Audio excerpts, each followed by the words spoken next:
Hi, this is Nalini Sriram.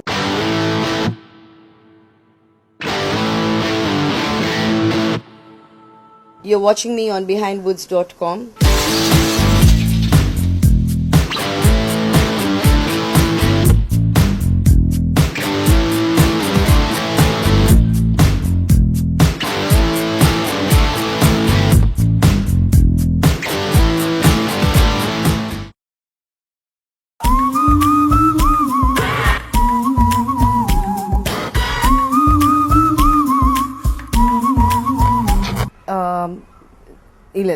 No formal training. I came into it just by accident.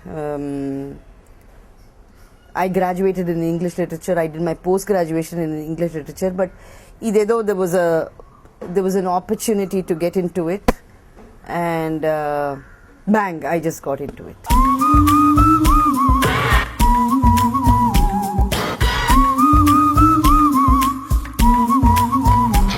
I think I was kind of young. I didn't know the job.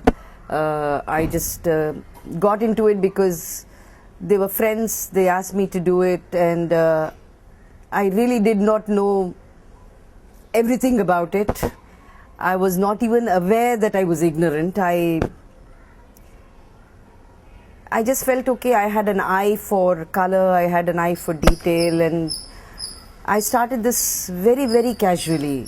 Didn't even realize that it was a profession. I used to freelance as a copywriter, and I kind of did this as a great experience.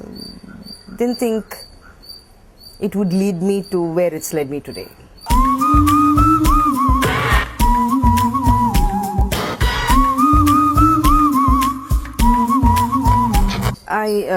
Not a lot. I think I've done maybe 3 films with him.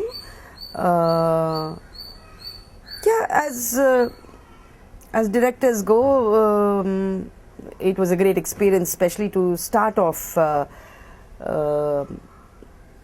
greenlight my so-called career. It's just that I had absolutely no background in it.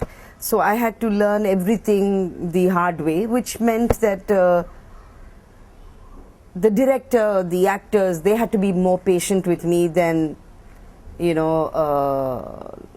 is normal in this. If I had to work this differently and I had to work backwards, I think now it's impossible to come into this profession with exactly the skills I had. It requires a lot more professionalism now than it did at that point of time. I had to learn through trial and error. I think the situation, the requirements of this profession is completely different. Yes, it was a tough learning curve, and I somehow had to muddle my way through.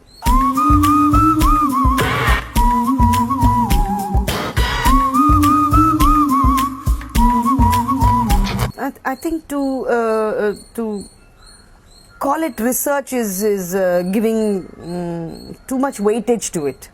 There are backgrounds we check. I mean, especially when the character is playing something other than what we commonly see, in our lives.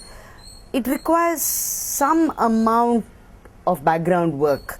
I have never sat with books and magazines and net and done all this. It's not like researching for say a period film. That requires constant study, I think. But this is, you base what you do on a lot of observation of people in your life, outside your life, other people's lives. So it's more that it's more a background check rather than research.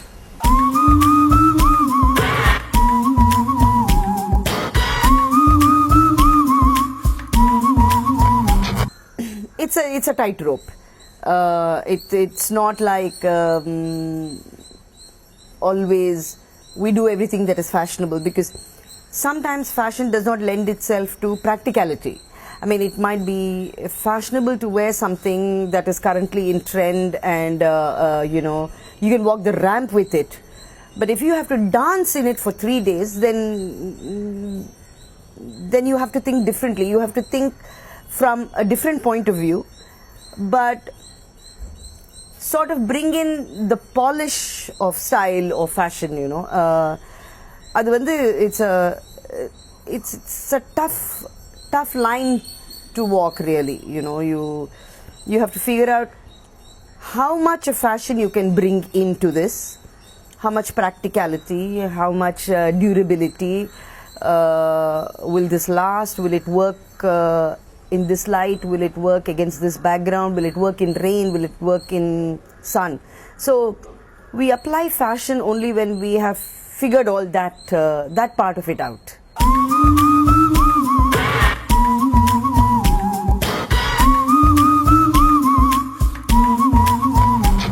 More than what I have done, it's curious that you bring up this point, because I'm fairly certain people are wearing things once they see the film,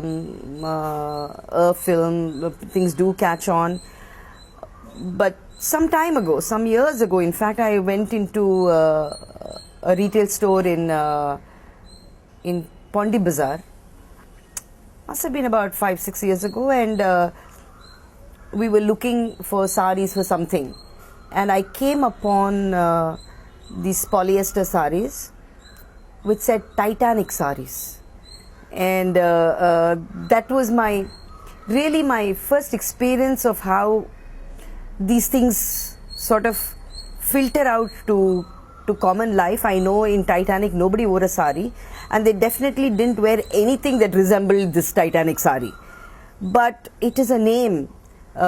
It catches on so quickly that everybody thinks that name alone is enough to sell. I mean, I remember some time ago, Chandramukhi saris were the rage.